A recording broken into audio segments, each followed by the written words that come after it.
PPLSM Gempa Indonesia soroti ketidakhadiran Wakil Bupati Goa dalam sidang dugaan korupsi proyek jalan Rp7,4 miliar. Sidang lanjutan kasus dugaan tindak pidana korupsi proyek pembangunan ruas Jalan Sabang, Talang, Kabupaten Luwu Utara, kembali digelar di Pengadilan Negeri Makassar pada Selasa, tanggal 22 Juli tahun 2025. Agenda persidangan menghadirkan sejumlah saksi, termasuk Darmawan Syahmuin, yang kini menjabat sebagai Wakil Bupati Goa periode tahun 2024 sampai tahun 2029. Namun, untuk keempat kalinya, Darmawan Syah kembali mangkir dari panggilan sidang. Jaksa Penuntut Umum (JPU) sempat mengajukan permohonan kepada Majelis Hakim agar Darmawan Syahmuin dihadirkan secara paksa sebagai saksi penting, mengingat keterlibatannya yang disebut dalam dakwaan sebagai pengusul anggaran proyek saat masih menjabat sebagai anggota DPRD Provinsi Sulawesi Selatan. Dalam dakwaan, ia juga disebut memiliki kedekatan khusus dengan terdakwa utama, mantan Kepala Biro Pengadaan Barang dan Jasa Pemprov Sulsel, Sari Pujiastuti.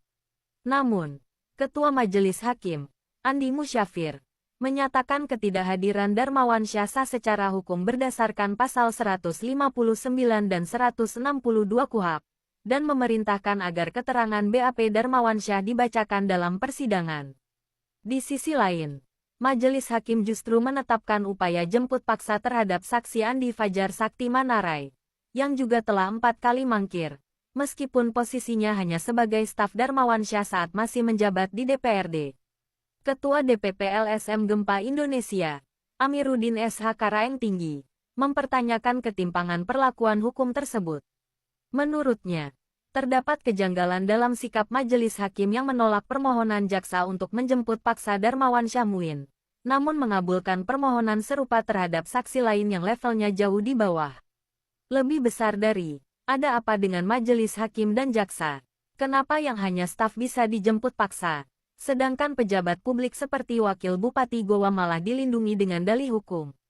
Ini menimbulkan pertanyaan besar di tengah masyarakat soal keseriusan pemberantasan korupsi di Sulawesi Selatan, tegas Amiruddin. Amiruddin juga menyoroti posisi strategis Darmawan Syah sebagai Wakil Bupati Goa saat ini.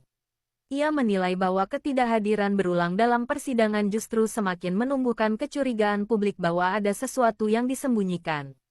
Lebih besar dari, jika Darmawan Syahmuin memang tidak terlibat, maka sebagai pejabat publik yang menjabat Wakil Bupati Goa, seharusnya beliau hadir dan memperlihatkan bahwa dirinya taat hukum serta tidak anti terhadap proses hukum. Ini juga penting untuk menjaga nama baik pemerintah Kabupaten Goa, ujar Amiruddin.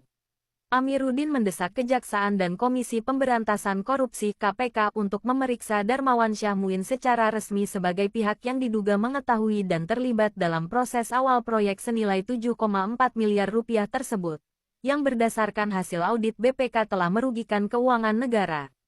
Berdasarkan Undang-Undang Nomor 31 Tahun 1999 Jo. UU No. 20 Tahun 2001 tentang pemberantasan tindak pidana korupsi, setiap orang yang secara melawan hukum memperkaya diri sendiri atau orang lain atau suatu korporasi yang merugikan keuangan negara, dapat dikenakan Pasal 2 atau Pasal 3 UU Tipikor, dengan ancaman hukuman minimal 4 tahun dan maksimal 20 tahun penjara serta denda paling sedikit Rp200 juta dan paling banyak Rp1 miliar. Amiruddin menegaskan bahwa LSM Gempa Indonesia akan terus mengawal kasus ini dan menyerukan penegakan hukum yang adil tanpa tebang pilih. Ia menegaskan bahwa aparat hukum harus membuktikan keberpihakan kepada kebenaran dan keadilan, bukan kepada kekuasaan. Hukum harus berdiri tegak tanpa pandang bulu. Jangan biarkan publik menilai bahwa aparat penegak hukum kita tunduk pada kekuasaan atau jabatan politik, tutup Amiruddin SH Karaeng Tinggi.